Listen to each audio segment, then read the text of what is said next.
Bismillahirrahmanirrahim. Assalamualaikum warahmatullahi wabarakatuh.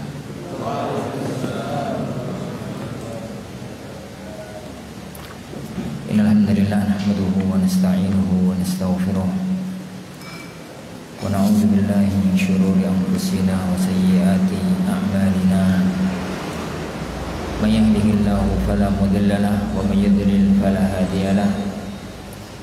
Asyhadu an la ilaha illallah wahdahu la syarika lahu wa asyhadu anna Muhammadan abduhu wa rasuluh. Allahumma salli wa sallim wa barik ala nabiyyina Muhammad wa ala alihi wa ashabihi wa man sara ala nahjihi ila yaumiddin, amma ba'd. Akhwani wa akhwati, adik-adik sekalian, jamaah kaum muslimin, jamaah kaum muslimah yang semoga senantiasa mendapatkan curahan rahmat dan taufik dari Allah Subhanahu wa taala. Alhamdulillah, pada siang yang berbarokah ini kembali Allah Subhanahu wa taala mempertemukan kita di majelis kita ini, majelis Umdatul Ahkam. Setelah beberapa jadwal pertemuan kita uzurkan karena kondisi pandemi yang melanda negeri kita dan negeri di seluruh penjuru dunia ini. Alhamdulillah, kita kembali bisa beraktivitas, aktivitas kebaikan, dan itu adalah ciri khas seorang mukmin. Seorang mukmin itu kondisi apapun, bagaimanapun, itu hendaknya menggunakan waktu dan kesempatan itu untuk beraktivitas kebaikan, karena Allah Maha Adil. Allah Subhanahu wa taala menjadikan jalan ke surga itu enggak cuma satu, tapi Allah Subhanahu wa taala menjadikan jalan ke surga itu macam-macam. Ada yang ke surga dengan ilmunya, ada yang ke surga dengan amalnya, ada yang ke surga dengan sabarnya, ada yang ke surga dengan sholatnya, ada yang ke surga dengan yang lain. Bahkan ada yang ke surga dengan kemiskinannya. Masih ingat tak seorang sahabat, banyak para sahabat muhajirin yang miskin-miskin. Mereka datang kepada Rasulullah SAW mengatakan, ya Rasulullah, zahaba ahlut tusuri bil ujur. Ya Rasulullah, enak tadi wong sugih borong pahala. Zahaba ahlut tusuri bil ujur. Ahlut tusur itu wong-wong sing sugih, yang orang-orang yang pakaiannya itu tisar. Tisar itu pakaian yang melebar gitu kan. Tanda kaya zaman itu pakaiannya lebar, pakaiannya longgar, pakaiannya lebar. Tanda orang kaya zaman itu. Ini tanda orang kaya zaman iki ku apa? Mobil. Mobil ya. Ya wis terserah lah apa.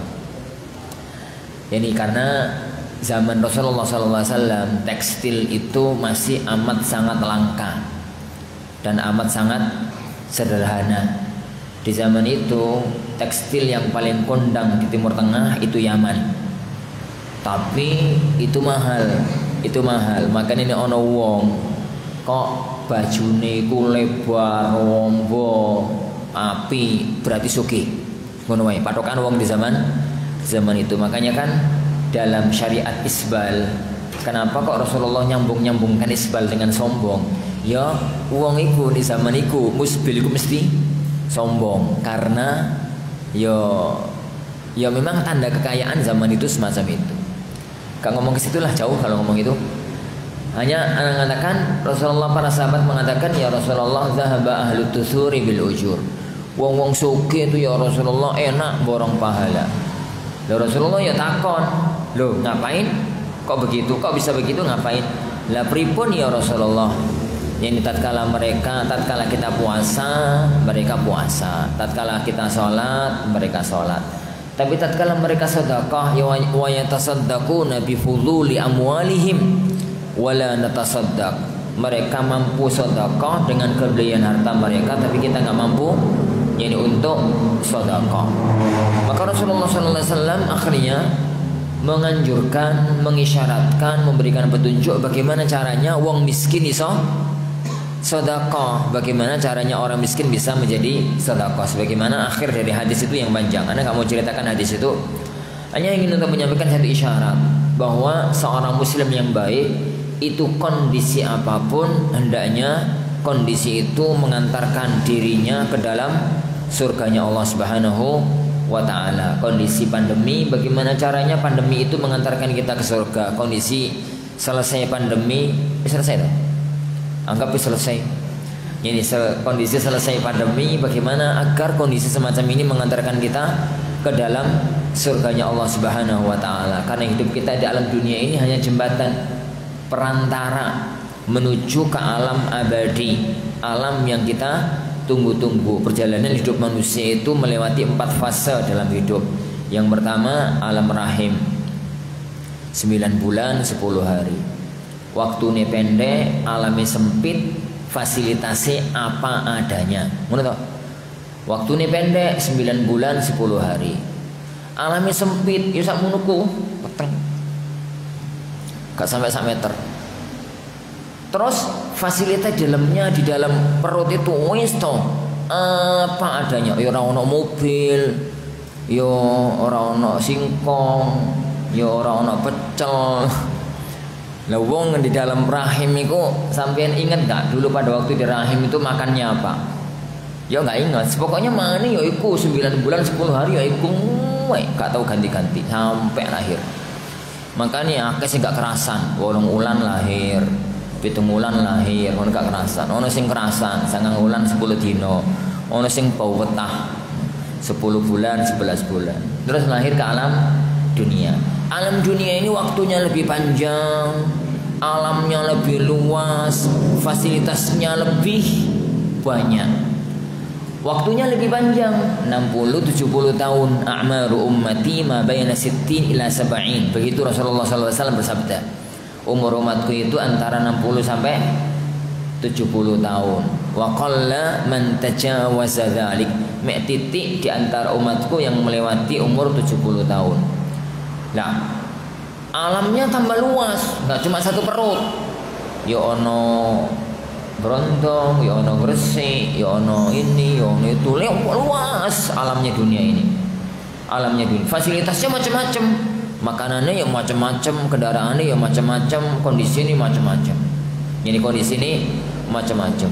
Orang di alam dunia jauh lebih nikmat dibandingkan di alam rahim, Setelah orang meninggalkan alam dunia ini, kullu nafsin dha'iqatul maut. Semua orang itu akan mengalami kematian, maka dia itu akan mengalami yang dimasuk ke alam yang ketiga, alam barzah.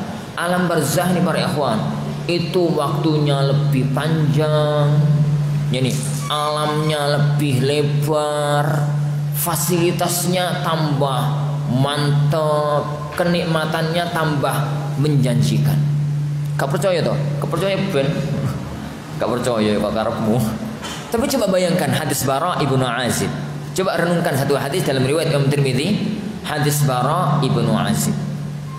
Masih ingat tatkala Rasulullah SAW membawa jenazah sahabat Ansor setelah selesai disolatkan, kemudian dibawa ke kuburan Baqi. Jadi Rasulullah dulu kalau nyolatkan jenazah itu di mana ya, kawan?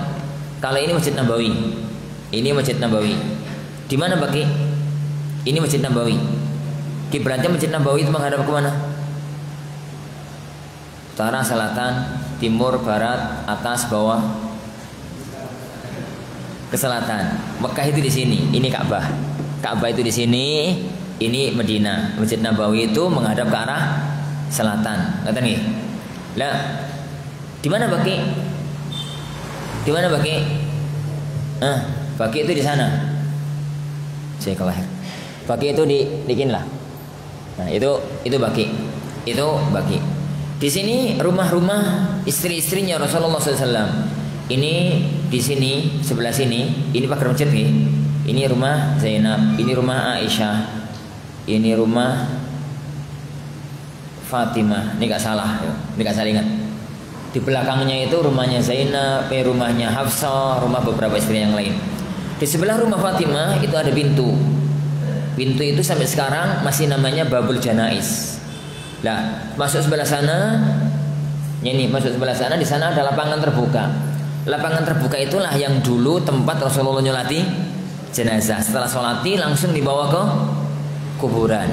Tatkala jenazah Ansar, sahabat Ansar itu selesai disolati, dibawa ke kuburan, ternyata galiannya belum selesai.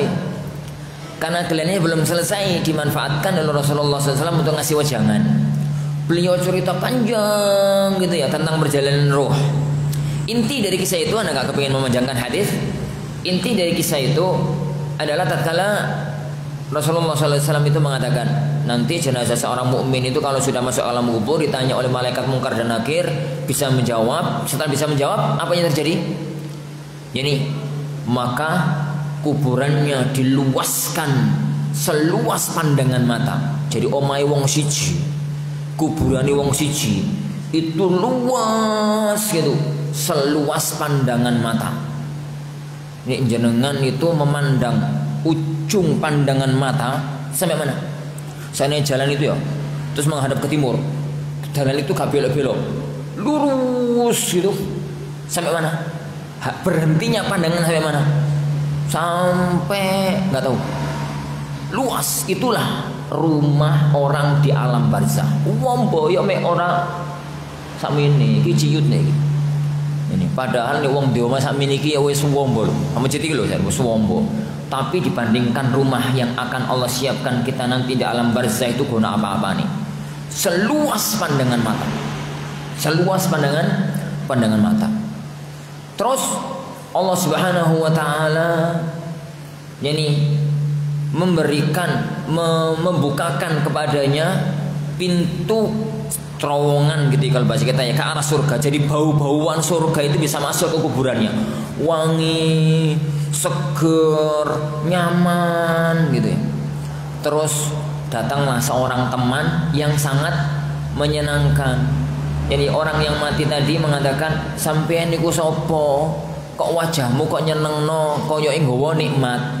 Maka orang yang tadi mengatakan, ana amalukas soleh, aku adalah amalmu yang soleh. Selama hidup kamu itu cepet nih ngelakoni keapian, lambat nih ngelakoni keelekan. Ini semacam itu. Seneng lho, maisa meluas pandangan mata. Kenikmatan itu kenikmatan alam apa? Kenikmatan itu kenikmatan gambaran alam surga. Belum masuk surganya ini. Saking nikmati, akhirnya dia mohon kepada Allah, ya Allah, cepet datangkan hari kiamat. Datangkan hari kiamat. Napa? Lawang di alam kubur kok yang ini nikmati, apa di alam surga? Apa nanti di alam surga? Lah, keturutan kiamat datang. Kemudian orang masuk ke alam akhirat. Kemudian masuk ke alam surga. Maka surga itu luasnya seluas langit dan bumi. Luasnya seluas langit dan bumi. Maka barakallahu azani Allah wa yakum, bandingan dunia, bandingan alam rahim dengan alam dunia itu salah. Bandingan alam barzah dengan alam dunia itu mirip-mirip dengan bandingan alam dunia dengan alam rahim.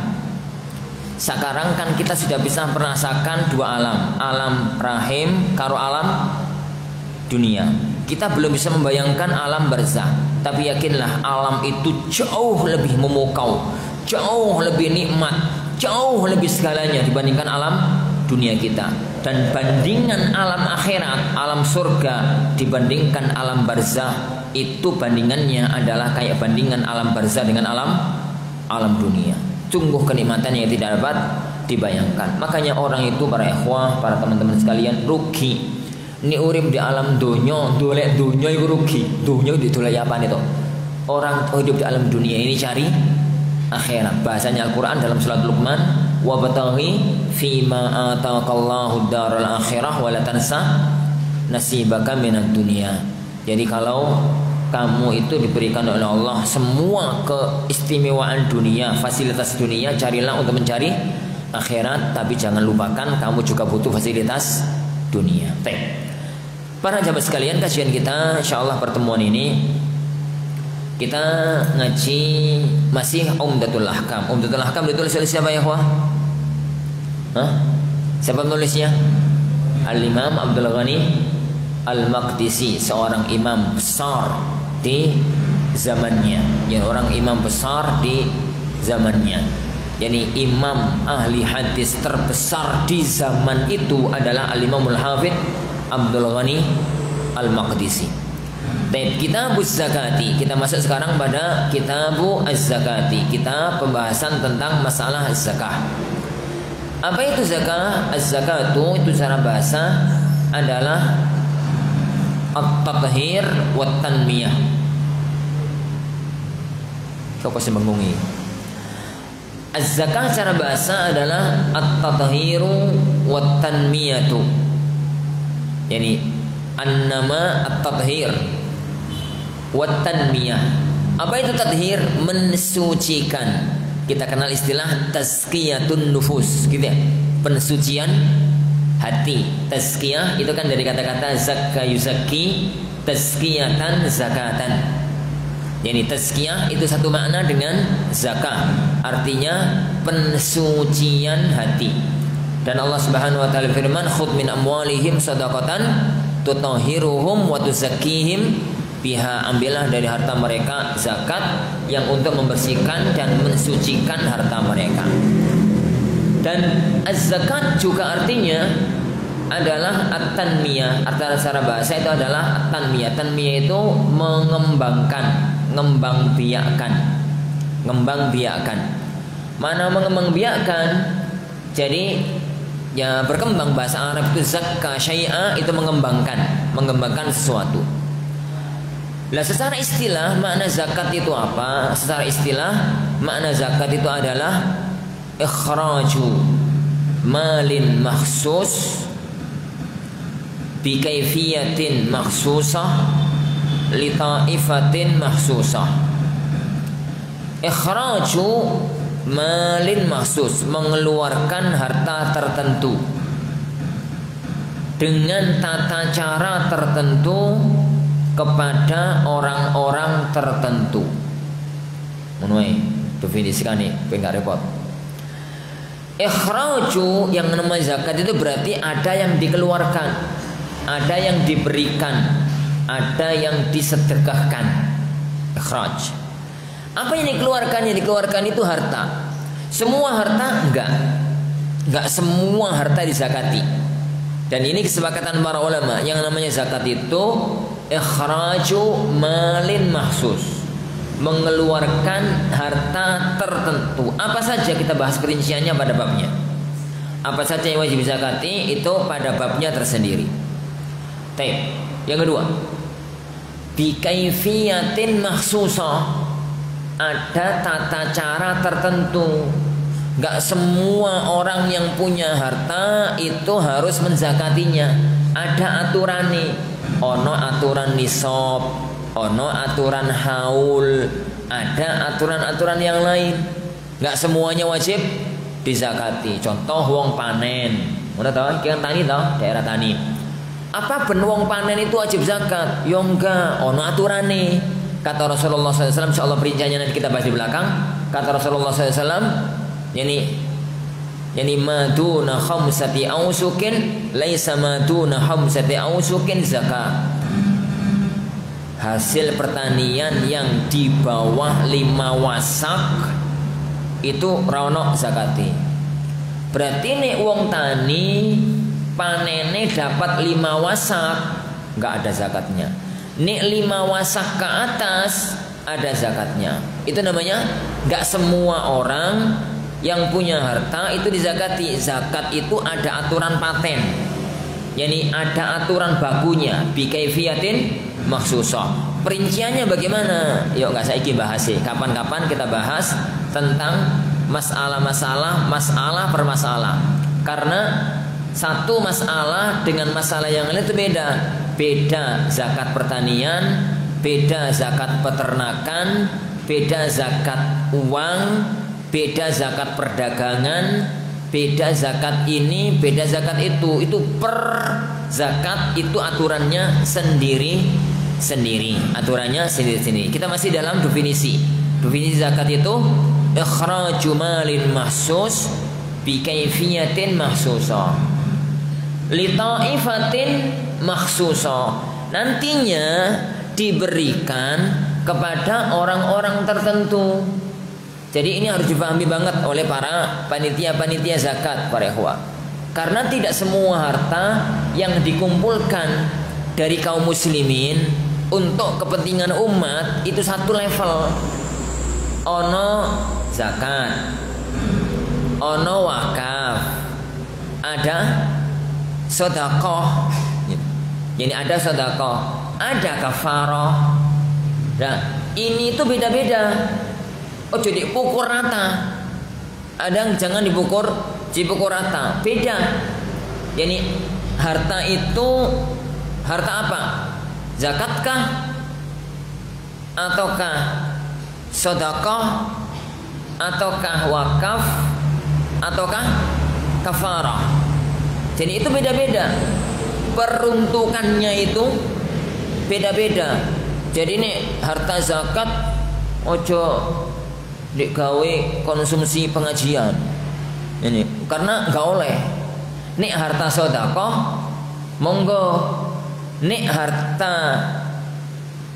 wakaf ojo nggak boleh. Nih harta kafarah jangan. Gitu. Jadi beda-beda peruntukannya itu beda-beda. Makanya jadi para ulama kita mengatakan yang namanya zakat itu li taifatin mahsusa, untuk kelompok tertentu. Yang itu nanti kita bahas setelah kita bahas kemana harta zakat itu disalurkan, mengikuti firman Allah Subhanahu wa taala, innamas sadaqatu lil fuqara wal masakin wal amilina 'alaiha wal mu'allafa qulubuhum, sampai akhir dari ayat tersebut.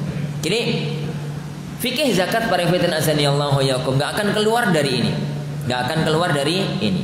Pertama, apa saja harta yang harus dizakati? Ini pertama.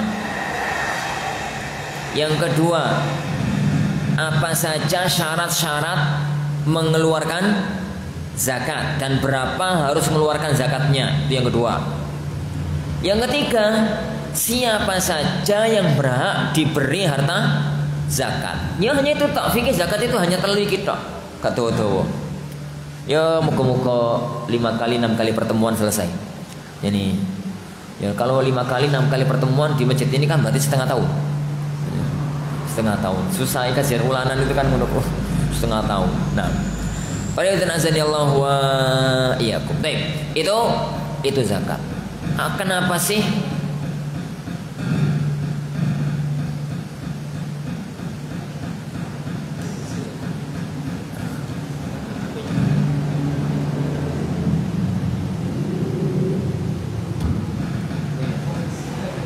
sakti ini? Dana.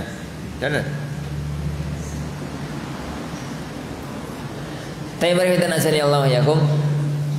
Ngomong-ngomong. Nah, itu mengenai fikih zakat ya. Kalau kita bahas zakat dari sisi fikih, para teman sekalian, pembahasan zakat itu hanya 3 ini, nggak akan keluar darinya, terutama adik-adik ya, ya. Jadi antum yang masih kecil, antum masih kecil tuh udah gede. Jadi penguasaan ilmu itu kuasai dasarnya. Dasar ilmu itu dikuasai, pengembangannya itu gampang. Pokoknya matan ilmu, landasan ilmu, pondasi ilmu dikuasai insyaallah, ke belakangnya itu mudah. Jadi zakat itu pembahasannya tidak akan keluar dari 3 pokok. Apa tadi? Apa saja yang wajib dizakati? Itu yang pertama. Yang kedua, bagaimana syarat dan tata cara mengeluarkan zakat? Yang ketiga, siapa saja orang yang berhak untuk diberi zakat? Ya hanya itu toh. Nah, yang sebelumnya itu berarti muqaddimah dan masalah-masalah perincian yang belakangnya. Jadi ada 5 kalau begitu. Muqaddimah fikih zakat, terus 1, 2, 3 yang tadi, terus lawahik itu ya pembahasan lanjutan yang berkaitan dengan masalah zakat. Baik. Kita bahas atau kita baca sekarang hadis yang pertama dari kitab zakat. An Abdullah ibn Abbas, dari Abdullah ibn Abbas. Perawi hadis kita adalah Abdullah ibnu Abbas. Abdullah ibnu Abbas ibnu Abdul Muttalib ibnu Hashim ibnu Abdi Manaf ibnu Kilab ibnu Qusay ibnu Murrah. Ketemu dengan Rasulullah SAW di siapa ya Wan? Abdullah bin Abbas ini ketemu dengan Rasulullah di Abdul Muttalib. Yani Muhammad ibnu Abdullah ibnu Abdul Muttalib. Abdullah ibnu Abbas ibnu Abdul Muttalib. Berarti Abdullah bin Abbas ini dengan Rasulullah SAW apanya? Sepupu. Yani sepupu. Beliau itu sepupu Rasulullah SAW dan termasuk di antara ahlul bait. Keluarga beliau, keluarga besar Rasulullah SAW, ahlul baitnya Rasulullah SAW. Karena ahlul baitnya Rasulullah itu semua orang yang nasabnya ke Hashim atau Muttalib. Jadi Muhammad sallallahu alaihi wasallam ibnu Abdullah ibnu Abdul Muttalib ibnu Hashim, gitu ya? Ibnu Abdi Manaf ibnu Abdul Nas. Semua orang yang nasabnya bin-binnya ke Hashim ini berarti dia adalah ahlul bait. Jadi ahlul bait, keluarganya Rasulullah SAW. Ali ibn Abi Talib ibnu Hashim ibnu Abdi Manaf, lihat, dan yang lainnya. Yang kedua ya ikhwan, Muttalib. Muttalib itu siapa? Muttalib itu adiknya Hashim. Adiknya Hashim. Jadi Anda katakan tadi Muhammad ibnu Abdullah ibnu Abdul Muttalib ibnu Hashim ibnu Abdi Manaf.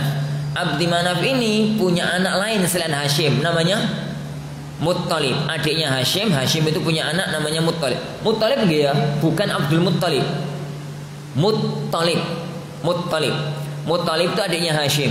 Lah, siapapun orang yang anaknya Hashim, anaknya Muttalib itu pun ahlul bait. Di antaranya adalah Imamuna Syafi'i rahimahullahu taala. Nama beliau adalah Muhammad ibnu Idris ibnu Syafi' ibn sampai ibnu Muttalib. Maka beliau adalah di antara imam mazhab 4 yang termasuk di antara ahlul baitnya Rasulullah sallallahu alaihi wa ala alihi wasallam. Rasulullah sallallahu alaihi wa ala alihi wasallam. Loh Ustaz, lah kok anaknya Hashim namanya Abdul Muttalib, budake Muttalib, piye ngono? Siapa yang tahu? Yang tahu siapa? Kalau nggak tahu nggak usah. Itu pembahasannya panjang, lantur. Kembali ke sini. Abdullah bin Abbas, perawi dari hadis ini. Jadi adik-adik sekalian, tirulah Abdullah bin Abbas. Abdullah bin Abbas ini tatkala Rasulullah meninggal dunia, umur beliau berapa tahun? Tatkala Rasulullah SAW wafat, umurnya Abdullah bin Abbas ini masih berapa tahun? Masih 10 tahun, saya kecil. Tapi beliau lah salah satu pewaris ilmunya Rasulullah sallallahu alaihi wa ala alihi wasallam. Qala Rasulullah sallallahu alaihi wasallam li Mu'ad ibni Jabal. Rasulullah sallallahu alaihi wasallam berkata kepada Mu'ad ibni Jabal, salah satu tokoh Ansar, seorang yang dikatakan oleh beliau sallallahu alaihi wasallam a'lamun nasi bil halal wal haram Mu'ad. Orang yang paling ngerti halal dan haram adalah Mu'ad ibnu Jabal. Jadi Rasulullah SAW bersabda, berkata kepada Mu'ad ibnu Jabal, hina ba'atsahu ilal Yaman, tatkala diutus ke Yaman. Kapan Rasulullah mengutus Mu'ad ke Yaman? Bulan Rabiul Awal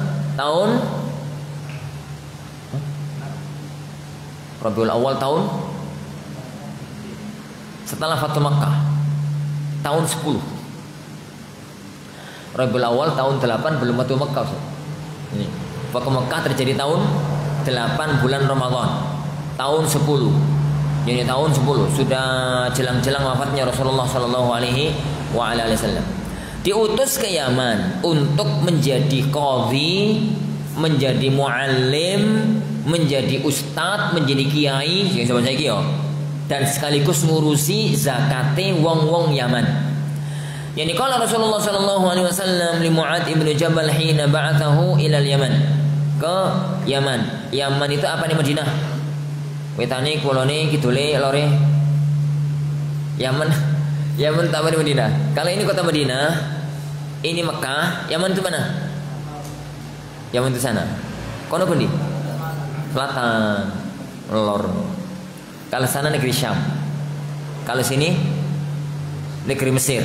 Kalau sana laut, negara. Baik. Rasulullah SAW bersabda, innaka sata'ti qauman ahla kitab. Mu'ad, sampeyan itu akan mendatangi orang-orang satu kaum, satu negara yang mereka adalah penduduknya roto-roto itu ahlul kitab. Ahlul kitab. Fa idza ji'tahum, ahlul kitab siapa? Yahudi Nasrani. Fa idza ji'tahum fad'uhum ila, apabila kamu sudah datang kepada mereka, fad'uhum, ajalah mereka ila ayyashhadu an la ilaha illallah, akan mereka itu bersaksi tiada Tuhan yang berhak disembah kecuali Allah, wa anna Muhammadar Rasulullah, dan Muhammad adalah utusan Allah.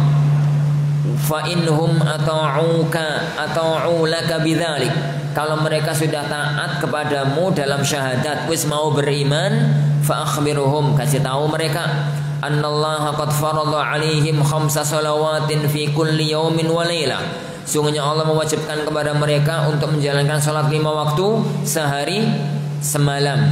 Fa inhum ata'u laka bidzalik, kalau mereka sudah mau jalankan salat, fa akhbiruhum, kasih tahu mereka, innallaha qad farada 'alaihim sadaqatan tu'khadhu min aghniyaihim faturaddu 'ala fuqaraihim. Kasih tahu mereka bahwasanya Allah itu mewajibkan kepada mereka untuk mengeluarkan zakat yang diambil dari orang-orang kaya, diberikan kepada orang-orang miskin. Fa inhum ata'u laka bidzalik, kalau mereka itu sudah taat kepadamu dalam urusan itu, fa iyyaka wa karaima amwalihim, hati-hati ya, jangan sampai kamu itu ngambil harta mereka yang paling bagus, harta mereka yang paling istimewa, harta mereka yang paling utama. Fattaqi da'watal mazlum, hati-hati jangan sampai kamu terkena doanya orang yang terzalimi. Fa innahu laisa bainaha wa bainallahi hijab, karena tidak ada penghalang antara doanya orang terzalimi dengan Allah Subhanahu wa taala. Maknanya Allah pasti akan mengabulkan. Baik. Kembali kepada hadis ini. Perawi dari hadis ini adalah Abdullah bin Abbas, sebagaimana Anda katakan tadi, saudara sepupunya Rasulullah sallallahu alaihi wasallam, misanani beliau sallallahu alaihi wasallam, yang tatkala beliau masih hidup, Abdullah bin Abbas ini masih kecil. Tatkala Rasulullah sallallahu alaihi wasallam meninggal dunia, umur beliau masih 10 tahun. Umur beliau itu masih 10 tahun. Baik.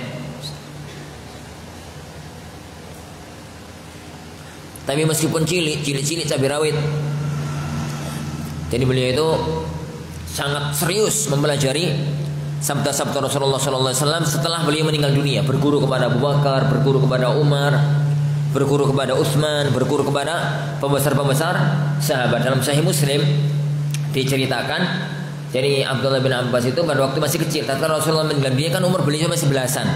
Ya, saya ada SMP kayak antum lah. Ada SMP itu ngajak teman-teman Ansor, konco-konco Ansor, sama-sama masih kecil. Yuk belajar yuk. Kita belajar ke Abu Bakar, ke Umar, ke para sahabat-sahabat besar. Lah sahabat Ansor itu nggak mau. Lah kanggo apa belajar barangku?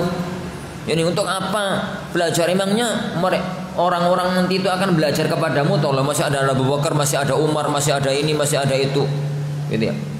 Maka Abu Abdullah bin Abbas mengatakan, "Ora gelem belajar ya wis, tak belajar dhewe."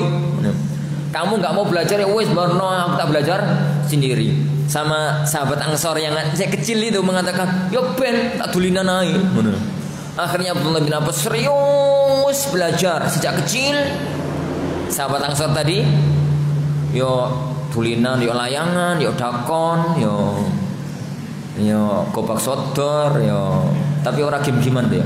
Orang game-gamean zaman itu. Ini semacam itu. Tak berselang lama, lewatlah setahun, 2 tahun, 3 tahun, 5 tahun, 10 tahun kemudian Abu Bakar meninggal dunia, Umar meninggal dunia. Akhirnya Abdullah bin Abbas menjadi salah satu ulama muda di zaman itu. Ulama muda di zaman itu, alim ternama, menguasai semua disiplin ilmu agama. Saking pede nih mempunyai ilmu yang banyak, beliau itu sampai pernah duduk di pinggir Ka'bah.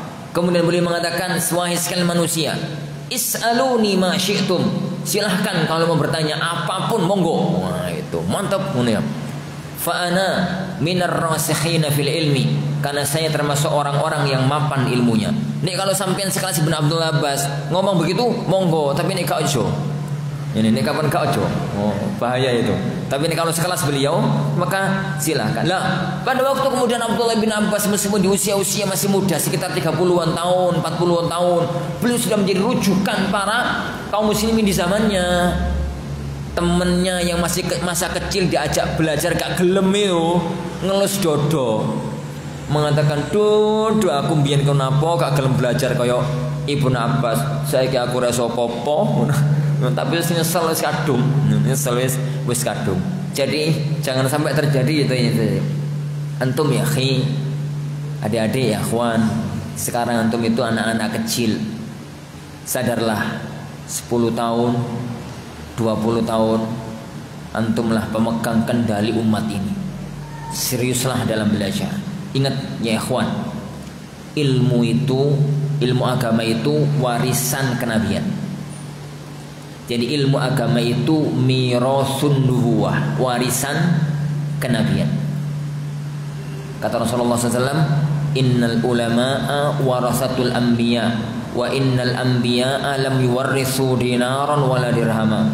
Sungguhnya para ulama itu pewaris para nabi, dan para nabi itu tidak mewariskan duit, tidak mewariskan dinar, tidak mewariskan dirham, walakin warrasu al-ilma. Para nabi itu mewariskan ilmu. Faman akhadahu akhadha bihadzin wafir. Barang siapa yang mengambil warisan kenabian ini, maka dia telah mengambil warisan yang amat sangat berharga. Dan warisan kenabian itu adalah Al-Quran dan As-Sunnah. Taraktu fikum amrain lan tadhillu abada ma tamassaktum bihima, kitabullah wa sunnati. Warisan kenabian itu adalah Al-Quran dan As-Sunnah.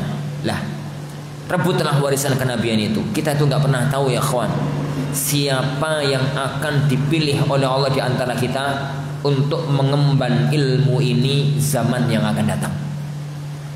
Kita tuh nggak pernah tahu siapa yang akan dipilih oleh Allah untuk mengemban ilmu agama ini di waktu-waktu yang akan datang.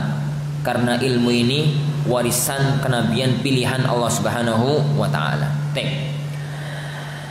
Hadis ini menceritakan tentang satu peristiwa tatkala Rasulullah ngutus Mu'ad ke Yaman. Mu'ad sampeyan itu mau mendatangi orang-orang ahlul kitab. Orang-orang ahlul kitab. Kenapa yang dipilih oleh Rasulullah kaum Mu'ad? Saat mau berangkat ke Yaman, yang dipilih oleh Rasulullah itu Mu'ad. Tapi tatkala Rasulullah ngirim dai ke Madinah pertama kali, pada waktu Rasulullah masih di kota Mu'ad, masih di kota Mekah, yang dipilih oleh Rasulullah untuk menjadi duta agama, menjadi duta menyebarkan Islam di kota Yathrib pada waktu di negeri Yathrib tatkala itu siapa? Mus'ab ibnu Umair. Beda lokasi, beda lokasi. Pada waktu Rasulullah ngirim Mus'ab, itu orang-orang yang dituju adalah orang-orang Yathrib. Dan wong Yathrib itu rata-rata wonge ora pati iso. Wong-wong kampung pedalaman. Lah, berdakwah ke kampung pedalaman niku sebenarnya yang dibutuhkan kok gak pati pinter ya ora pati apa-apa. Yang penting bagaimana cara bergaul, bagaimana cara untuk memasukkan Islam kepada mereka, itu yang paling penting. Tapi tatkala ini akan datang kepada sebuah kaum yang mereka sudah punya keyakinan sebelumnya, mereka sudah punya kitab wahyu sebelumnya, mereka sudah punya ilmu sebelumnya, maka yang diutus adalah harus orang yang alim sekelas Mu'ad ibnu Jabal. Karena Mu'ad ibnu Jabal dikatakan oleh beliau sallallahu alaihi wasallam, a'lamukum bil halal wal haram Mu'ad. Orang yang paling ngerti tentang halal dan haram di antara kalian adalah Mu'ad ibnu Jabal. Baik, apa kata Rasulullah sallallahu alaihi wasallam? Innaka ta'ti qauman ahla kitab. Maka yang berikutnya faedah dari hadis ini, dakwah pertama kali hendaknya menfokuskan memperhatikan, menomorsatukan tauhid. Nggih, menomorsatukan tauhid. Meskipun jangan melupakan yang lainnya. Tapi nek ngaji tauhid itu para jamaah sekalian, gak mesti buka kitab tauhidnya Syekh Muhammad Abdul Wahab. Kok melayu wong. Ngaji tauhid itu bisa dari tafsir, bisa dari apa? Ngaji hadis. Bisa dari ngaji hadis. Misalkan ngaji tafsir. Lah, Al-Fatihah itu kan dari awal sampai akhir tauhid ayo. Bismillahirrahmanirrahim. Alhamdulillahirabbil alamin arrahmanirrahim maliki yaumiddin. Iyyaka na'budu wa iyyaka nasta'in ihdinas siratal mustaqim. Sampai di situ itu semuanya adalah kajian-kajian tauhid. Jadi kalau kita ngomong ikhwan mengedepankan tauhid, itu jangan bayangkan yang dibaca itu usul salasa, kitab tauhid, wasitiyah, hamawiyah. Kadang-kadang masyarakat gak siap untuk melakukan itu. Mulailah dari hal-hal yang secara awal tidak dipermasalahkan, tapi arahnya adalah untuk menanamkan tauhid kepada Allah Subhanahu wa ta'ala. Kenapa? Karena pokok segala urusan ini adalah bagaimana orang itu tauhidnya benar. Bagaimana orang itu tauhidnya benar. Rasulullah Shallallahu Alaihi Wasallam pada waktu datang ke kota Mekah, datang ke kota Madinah, maka beliau fokus dalam urusan tauhid pada dua sisi. Satu, menyampaikan akidah Islam yang benar. Yang kedua, mengikis tauhid-tauhid yang salah dari sisa-sisa ajaran sebelumnya. Ajaran apa? Ajaran jahiliyah. Jadi menyampaikan ajaran tauhid yang benar. Yang kedua, mengikis sisa-sisa keyakinan masa lalu yang sudah ada sebelum datangnya Islam. Contoh, dulu sebelum datangnya Islam, orang Mekah, orang Madinah itu mempunyai keyakinan ada bulan sial, bulan keramat.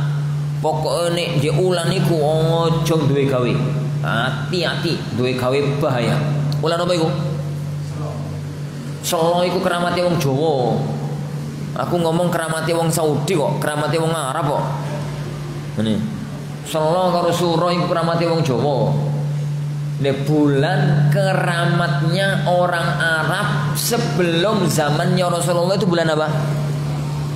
Hah? Bulan Safar karo bulan Syawal. Bulan Safar karo bulan Syawal. Pokoknya ini wis ulan Safar. Safar iki lho, ulan Safar. Iku wong Arab ku wedi amit-amit.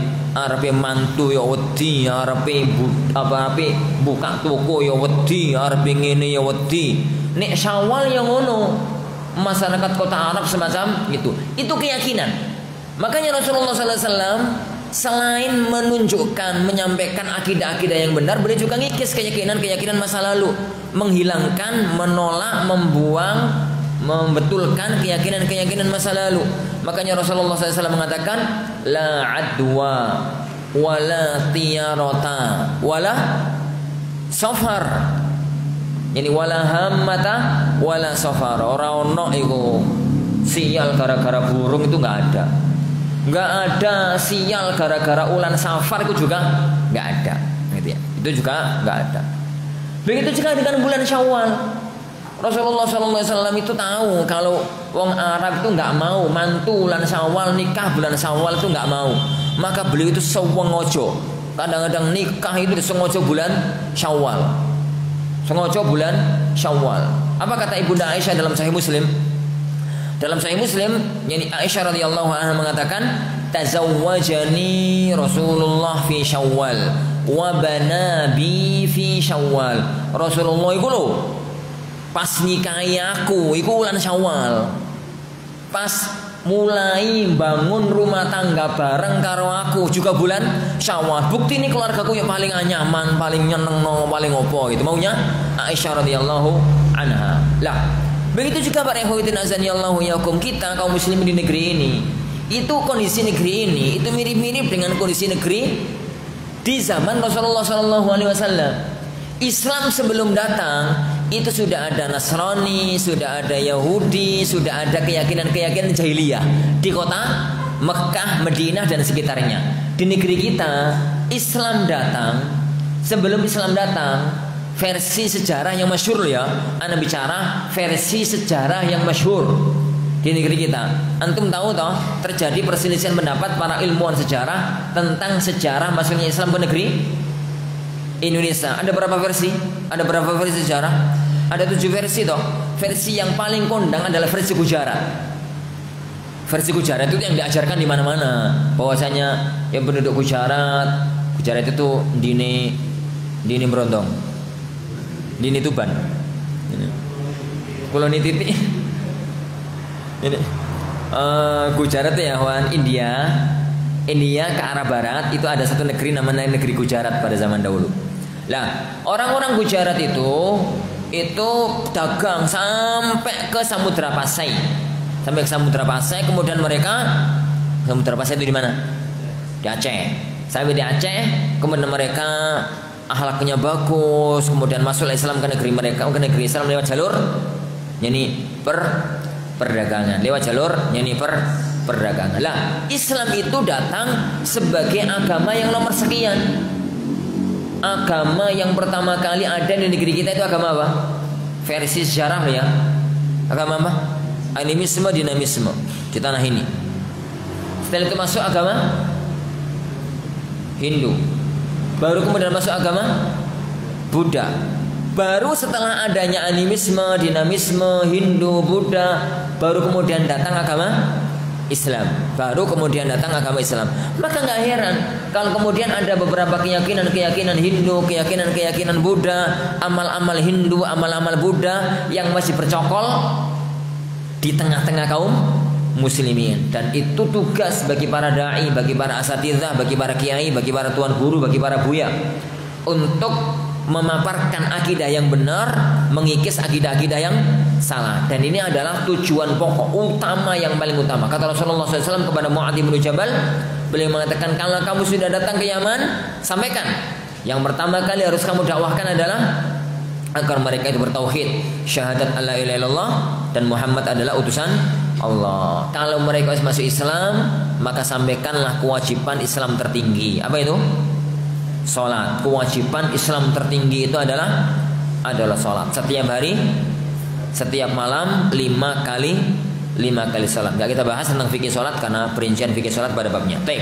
Lah, kalau mereka wis gelem salat, kalau mereka itu sudah tahu kewajibannya salat, sampaikan lagi bahwasanya Allah itu mewajibkan zakat. Mewajibkan zakat yang diambil dari orang-orang kaya diberikan kepada orang-orang miskin. Hadis di sini menunjukkan kepada kita bayar zakat itu wajib, fardhu. Bayar zakat itu wajib, bahkan masuk dalam rukun Islam. Bunyal Islamu ala khams. Islam itu dibangun di atas 5 perkara. Salah satunya adalah wa ita az-zakah, menunaikan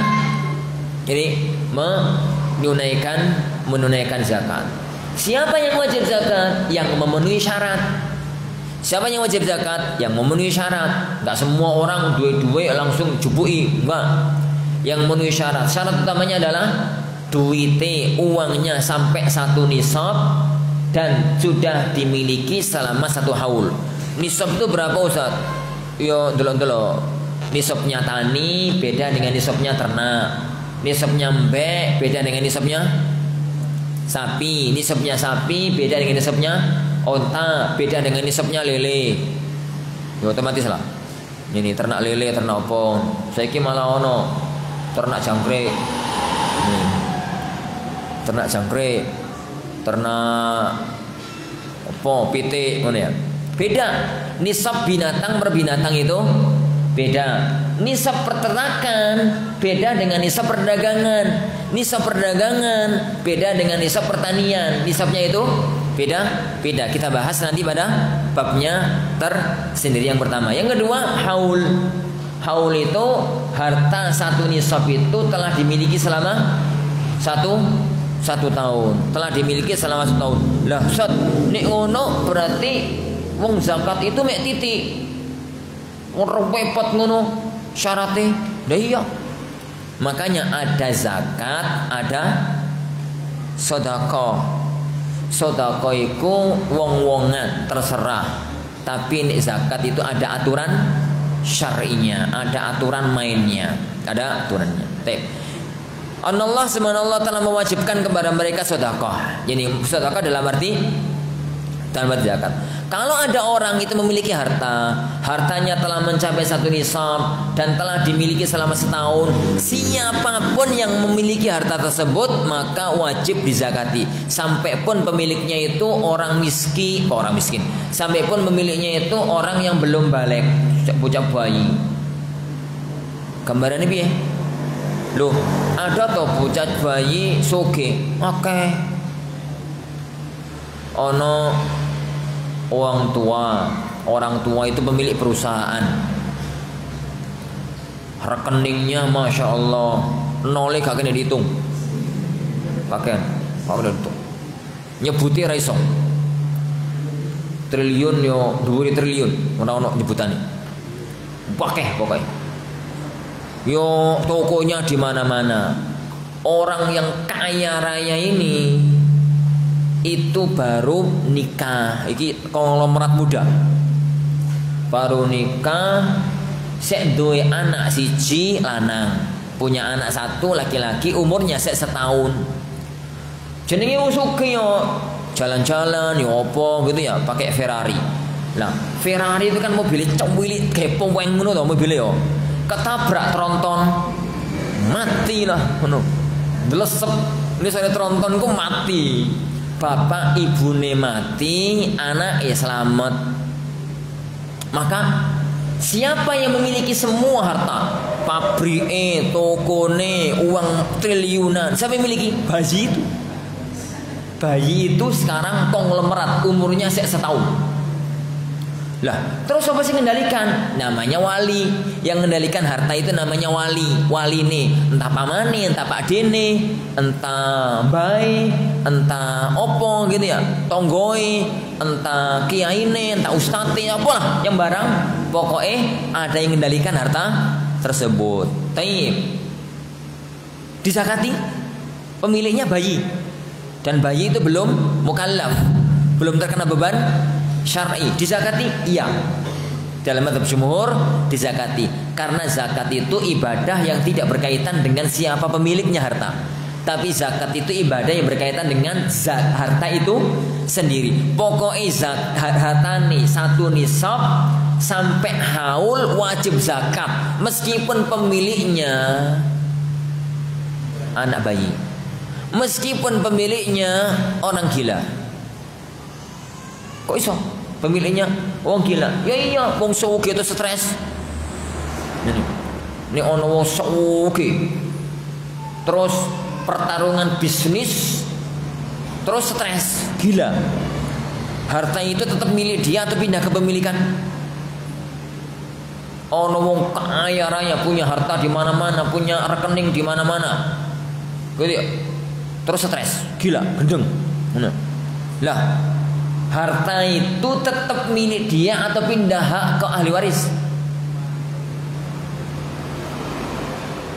Repot betul jawabannya. Hah?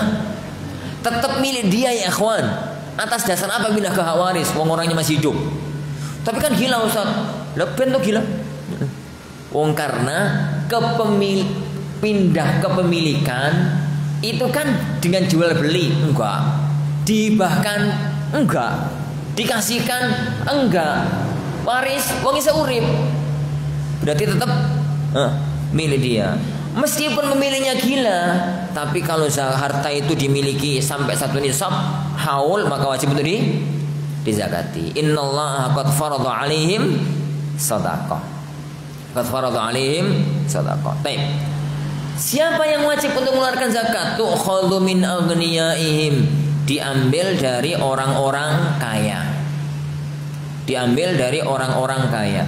Wa turaddu ala fuqara'i. Yang kaya dalam istilah ini adalah orang yang wis mencapai hartanya 1 nisab, itu kaya. Jadi faturaddu ala fuqara'ihim, diberikan kepada orang-orang miskin. diberikan kepada orang-orang miskin. Kalau bisa yang paling utama, di mana harta itu berada, maka orang-orang miskin daerah tersebutlah yang diberi zakat tersebut. Dan itu mana sabda Rasulullah, tukhadhu min aghniyaihim, diambil dari orang-orang kaya kawasan sini, wa turaddu ila fuqaraihim, diberikan kepada orang-orang miskin kawasan sini. Kecuali di kawasan sini itu wis gak butuh, silakan dialirkan, dilimpahkan ke yang lain. Tapi kalau selagi di daerah itu masih banyak orang yang berhak menerima zakat, sebaiknya harta zakat itu diberikan kepada masyarakat setempat. Masyarakat setempat. Ustaz, aku kepingin nyumbang sing umah tuh Ustaz. Oh zakat, pakai sedekah. Ini sedekah kan terserah jenengan. Ngerti ya kawan? Zakat itu ada aturannya, gak ngawur. Ada hukum-hukumnya, ada yang diparokannya. Adapun kalau jenengan mau infak, mau sedekah, mau wakaf, wong Indonesia wakaf di Amerika, monggo. Sedekah ke Amerika, monggo. Ngerti ya? Tapi ini zakat. Zakat itu kan ada dua nih. Zakat mal sama zakat fitri, zakat fitrah. Zakat mal ikut harta, zakat fitrah ikut orang. Mana ikut orang? Di mana orang itu berada, disitulah dia nyalurkan zakati. Di situ dia nyalurkan zakati. Ini harta, ini zakat mal. Di mana harta ini berada, di situ zakatnya dibagikan. Di situ zakatnya dibagikan. Anak pernah ditelepon akhir-akhir Ramadan. Anak ditelepon sama orang, nomornya Kak nomor Indonesia, kak plus 622. Tak jawab salamnya, ini dari mana akhi? Jepang Ustaz. Masya Allah, toko Jepang. Ini dari Jepang Ustaz. Iya akhi, ada apa? Dari Jepang jauh-jauh telepon. Afan Ustaz, mau tanya, ini kan sudah akhir Ramadan. Oh iya. Terus anak itu mau bayar zakat Ustaz. Zakat apa nih? Zakat fitri Ustaz. Oh iya. Terus anak mau bayar zakat di kampung. Kampung antum di mana? Tegal tuh mana gitu loh, lupa anak. Pokoknya desa pedalaman. Iya, terus masalahnya? Lah, masalahnya Ustaz, anak bayar itu pakai standar Jepang atau pakai standar Tegal? Maksudnya anak belum mudeng. Maksudnya kalau di Tegal Ustaz, 1 liter itu harganya 1 kilo harganya berapa? 10.000, 15.000 lah sing apik ya. 15.000, 15.000. Berarti nek 1 porsi zakat 2,5 kilo kisaran 40-an ribu. 40-an ribu, 30, 40 ribu. Oh iya. Lah di Jepang Ustaz, di Jepang 40 ribu ya gak oleh apa-apa Ustaz. 40 ribu, jadi anak lupa. Pokoknya pada waktu itu kita hitung 1 zakat, 1 sok 2,5 kilo itu 300-400 ribu gitu loh, dengan uang Jepang kalau dikuruskan. Dengan uang Jepang kalau dikuruskan. Itu gimana Ustaz? Anak ngirim ke ibu yang ada di Tegal dengan standar Jepang atau dengan standar Tegal? Jawabnya. Anak katakan, antum tuh pelit men. Kalau mau nyumbang kepada orang-orang Tegal, jangan pakai zakat. Lah kok ngono tak usah jawaban malahan? Iya, kasih sedekah, kasih hadiah, kasih sumbangan kepada sanak kerabat yang di Tegal. Zakat antum bayarkan di Jepang. Karena zakat fitri ikut apa? Ikut orang. Sampai di mana sekarang? Jepang. Lah ya bayar di Jepang, lapor di Tegal. Zakat fitri ikut orang, zakat harta ikut itu harta. Terus anak berikan ke siapa Ustaz? Mosok di Jepang tidak ada lembaga keislaman yang menyalurkan zakat fitri? Ada, bayarkan ke mereka. Bayarkan yani ke mereka. Oh, gitu Ustaz ya. Gue. Ya selesai masalah. Selesai masalah. Lah wong ini Jepang loh, bayar kok di Tegal. Nek kalau memang mau ngasih bebunga keluarga ini Tegal, yuk bonyo dikirim opo ngono toko Jepang. piring-piring kirim-kirim pohon sakura atau pohon untuk ke Jepang. kirim beras zakat misalnya. Ini zakat. Kadang-kadang itu anak jengkel kalau dengan sebagian orang itu. Ustaz Alfon Ustaz, anak mau ngasih sumbangan untuk masjid Al Furqan pembangunan Ustaz, tapi dari harta zakat. Boleh Ustaz? Enggak, dengan. Banyak Ustaz, berapa? 500 juta. Enggak. Antum tolak Ustaz? Iya anak tolak. Dah, kok ditolak? Ya akhi, akan jadi tindakan kezaliman kalau anda terima zakat antum. Kalau amanatnya untuk bangun masjid. Kalau antum ngomong zakat ana mau ana taruh Al Furqan, terserah nanti untuk apa, pokoknya ini uang zakat ana terima dengan terbuka. Tapi antum pesannya untuk masjid, bangunan masjid. Bangunan masjid itu ya akhi wakaf, bukan zakat. Oh ngono. Akhirnya kasih dong. Rugi 500 juta. Tapi apalah arti 500 juta dibandingkan dengan hukum syar'i? Dibandingkan dengan hukum syar'i. Terus gimana Ustaz? Kasihkan kepada orang-orang miskin, fakir di tempat antum berada, sanak kerabat lebih utama. Oh gitu. Nggih Ustaz, jazakallahu khair. Yen jazakallahu khair. Atiku wae rugi 500 juta.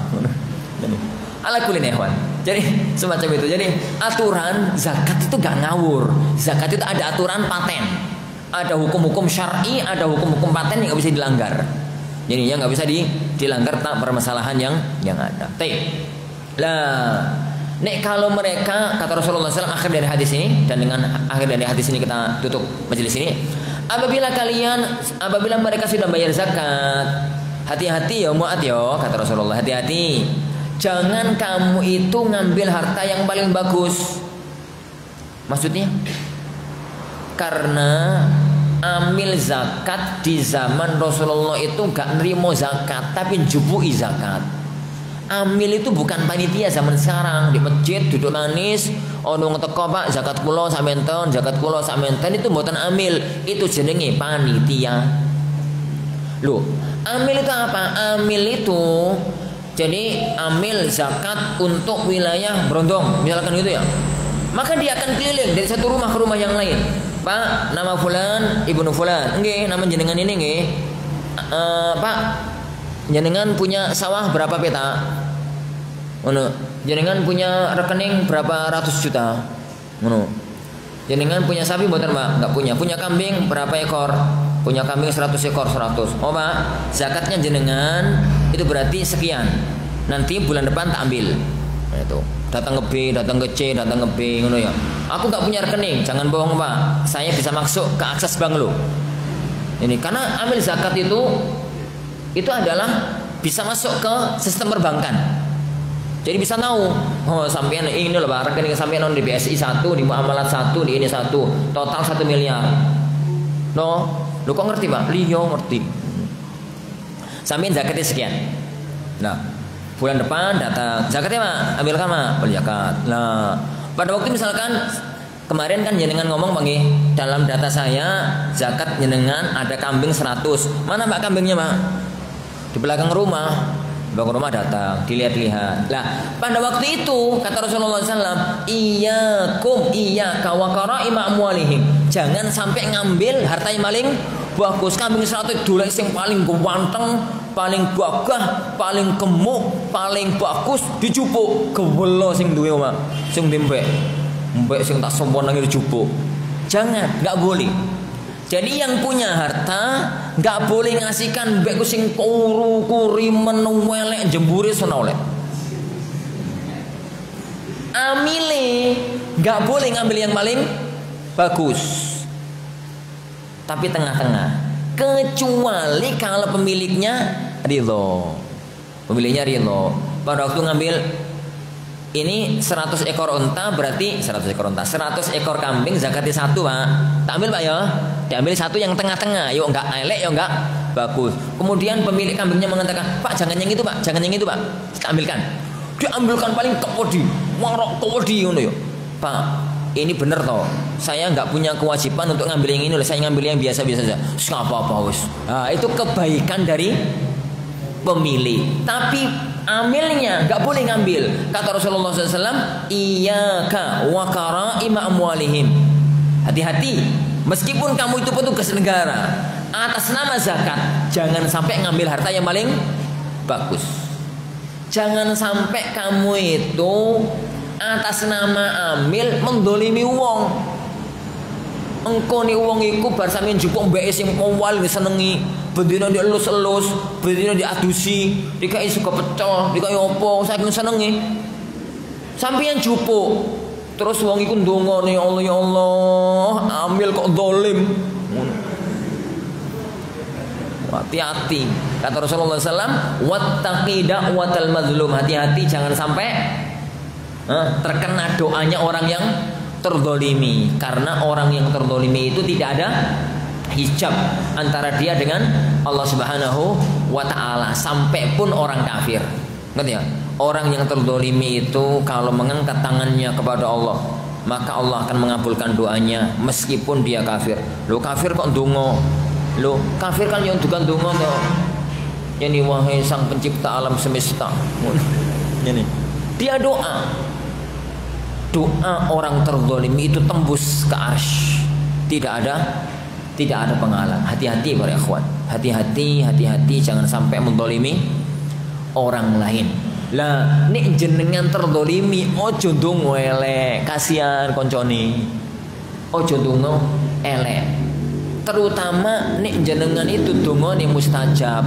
Wong tuwa disakiti karo anake, dongane elek cespleng. Wong dua unsur.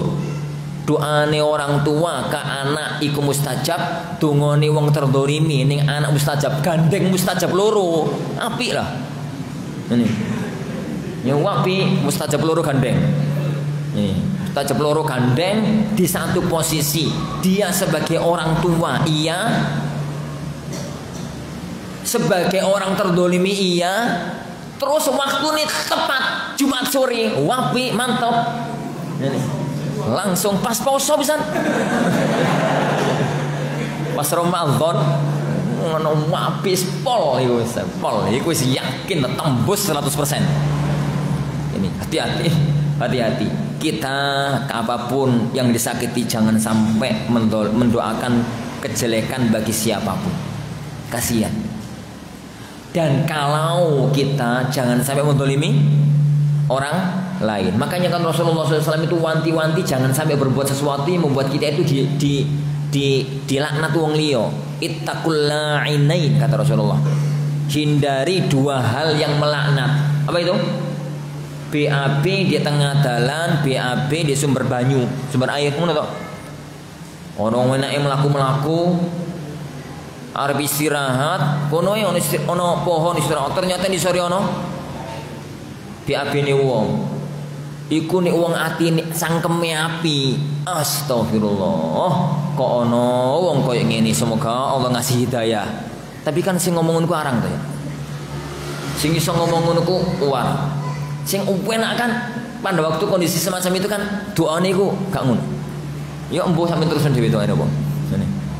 Dan itu akan tembus karena itu adalah doa orang yang terzalim. Wallahu alam bissawab. Baik, insyaallah subhanahu wa ta'ala yang dimulakan Allah Subhanahu wa taala, kajian kita pada pertemuan kita kali ini insyaallah kita lanjutkan pertemuan depan pada hadis-hadis berikutnya. Jadi barangkali ada yang mau disampaikan, ditanyakan, monggo barakallahu fikum.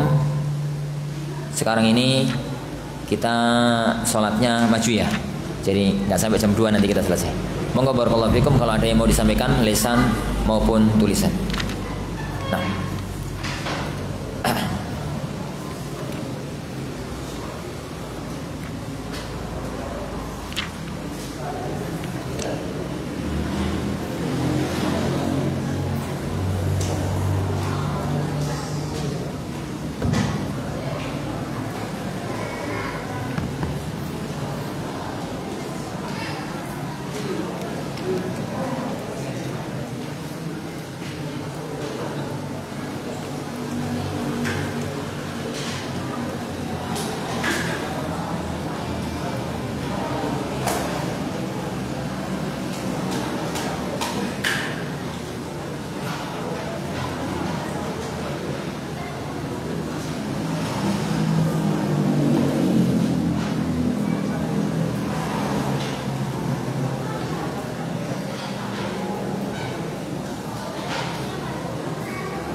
menyalurkan harta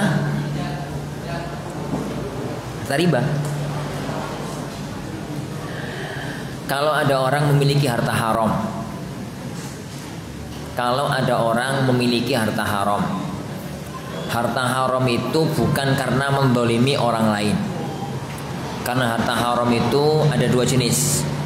Ada orang itu memiliki harta haram karena dengan cara mendolimi orang lain, kayak maling, ngerampok, nipu dan macam-macam, maka wajib untuk dikembalikan kepada pemiliknya.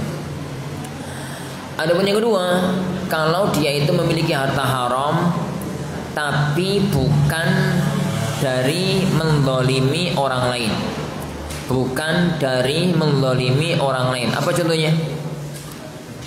Ya dari riba atau dari pekerjaan yang pekerjaannya itu haram.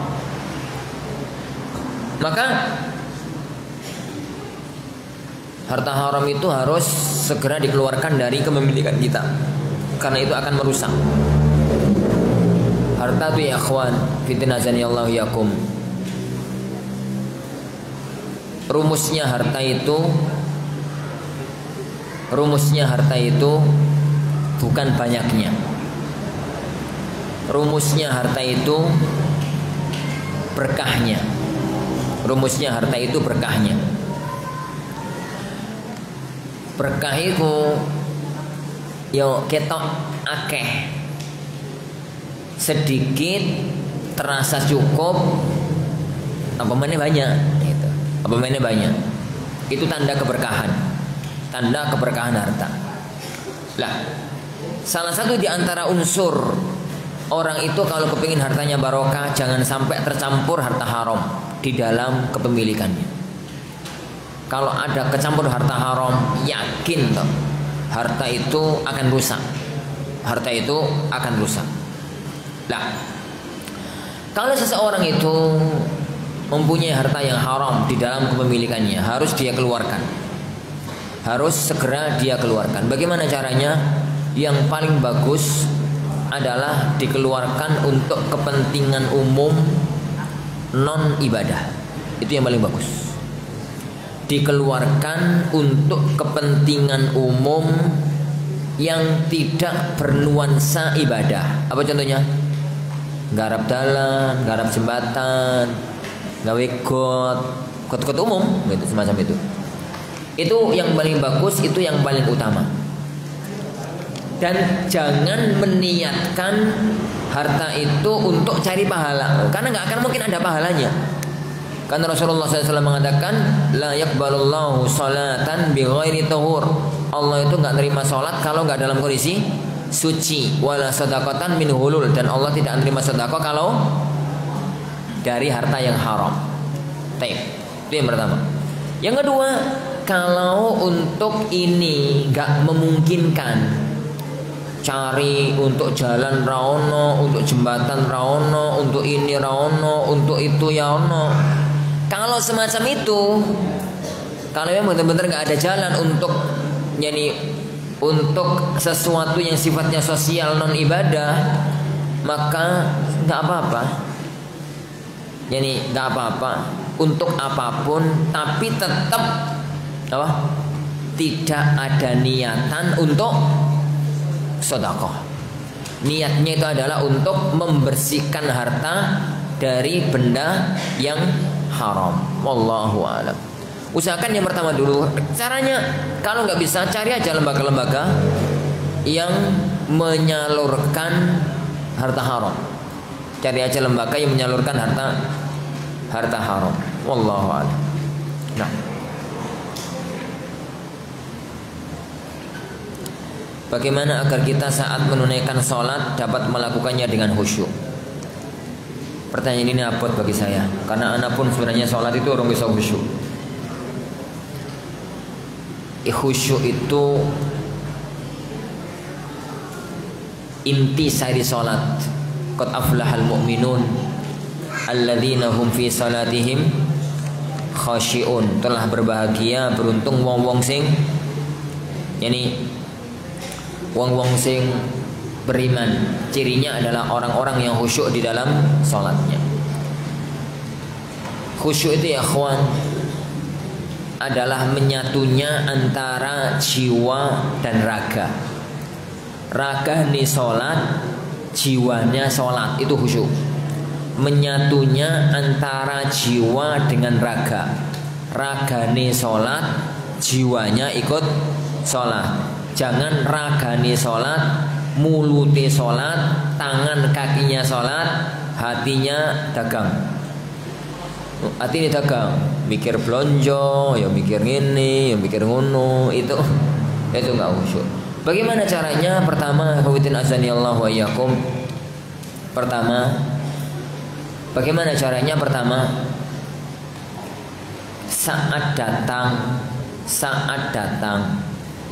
Pertama ya akhwan, ikhlaskan salat itu lillah azza wajalla. Jangan riya, jangan sum'ah. Itu yang pertama. Yang kedua, saat datang itu benar-benar sudah madep mantep arepe sholat. Ojo sholat itu gawe ampiran. Jadi dari awal itu memang budal ke masjid maunya sholat. Maka niatnya mau sholat, tatkala wudhu itu sudah madep mantap, kemudian sampai di masjid langsung masuk ke dalam masjid, sholat tahiyatul masjid, sholat qabliyah, zikir dan macam-macam. Itu jenenge wong memang niati karepe sholat. Beda dengan nek kapan sholat itu gawe ampiran. Budal ning masjid itu ya budal. Untuk masjid itu jagongan karepe lawang. Jagongan. Komat ku sik kok berjagongan. Bareng ngono metu salat, mari salat salam langsung pelencing, yakin toh gak akan khusyuk. Karena sebenarnya hatinya itu gampang, ngambang tatkala dia salat itu. Yang ketiga, yani lakukan muqaddimah sebelum salat. Muqaddimah sebelum salat itu salat qabliyahnya. Jadi ben kata Rasul, jadi kata para ulama, kalau ono nyangkut mikir dunia, itu sing kesangkut dunia itu di sholat sunnah, enggak sholat farduni. Yang berikutnya, lepaskan semua yang akan mengganggu kekhusyuan, kebelet pipis, kebelet BAB atau apa begitu, lepaskan semuanya. Yang berikutnya, fahami makna-makna yang kita baca saat sholat. Itu yang salah satu yang paling pokok. Orang itu sulit untuk bisa khusyuk nih kalau dia sendiri ngomong apa gak paham, kayak ngomong mantra gak paham maknanya. Tapi orang itu kalau kemudian dia memahami apa yang dia baca, dia renungi apa yang dia baca, pada waktu ayat yang berkaitan dengan surga senyum, pada waktu ayat berkaitan dengan neraka itu takut, gitu ya. Sebagaimana itu yang dicontohkan kepada kita oleh Rasulullah SAW, maka orang itu akan mudah khusyuk insyaallah. Terakhir, banyak berdoa kepada Allah agar Allah memberikan kepada kita kekhusyuan, karena khusyuk itu urusan hati, dan hati itu di dalam kendalinya Allah Subhanahu wa taala. Wallah.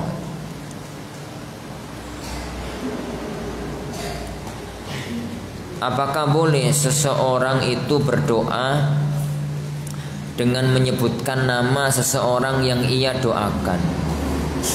Apakah itu hukumnya makruh? Doa apa dulu? Ini doa kebaikan nggak apa-apa.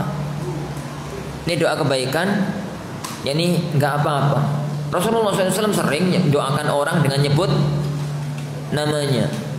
Abu Hurairah radhiyallahu an suatu hari itu nangis-nangis ke hadapan Rasulullah. Ya Rasulullah, ibu kula niku lho ya Rasulullah, wis tak omongi, wis tak dakwahi, wis tak ajak masuk Islam, tapi tetap gak mau masuk Islam. Ya Rasulullah, tolong jenengan doakan ibu saya untuk terima Islam, untuk memeluk agama Islam. Maka Rasulullah SAW mengangkat kedua tangannya ke langit sambil mengatakan, Allahumma hdi umma Abi Hurairah. Ya Allah, mugi panjenengan memberi hidayah kepada ibunya Abu Hurairah. Langsung nyebut nama. Semoga jenengan memberi hidayah kepada ibunya Abu Hurairah. Langsung nyebut nama. Gini. Maka Abu Hurairah kemudian pulang ke kampungnya.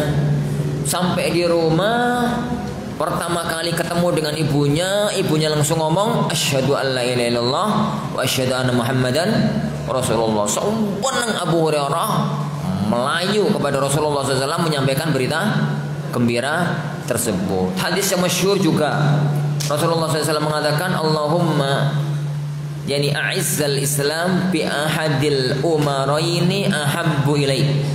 Ya Allah, kuatkanlah Islam ini dengan salah satu dari dua Umar yang kau cintai. Satu Umar ibn Khattab, yang kedua Amr ibn Hisham. Langsung nyebut nama. Begitu juga para ikhwah, mendoakan kejelekan itu juga nyebut nama boleh, tapi jangan. Maksudnya itu gak usah doakan kejelekan, tapi nggak apa-apa kalau nyebut nama. Jadi nyebut nama dalam doa itu ini boleh-boleh aja, nggak ada masalah. Allah. Tapi insyaallah subhanahu wa ta'ala, ini yang kita pelajari pada pertemuan kita kali ini. Semoga ada barokah dan ada manfaatnya. Insyaallah kita lanjutkan pada waktu yang akan datang bi'idzni rabbina tabaraka wa ta'ala. Kita akhiri, subhanakallahumma wa bihamdik, asyhadu an la ilaha illa anta, astaghfiruka wa atubu ilaik. Sallallahu wasallam wa baraka ala nabiyina Muhammad. Assalamualaikum warahmatullahi wabarakatuh.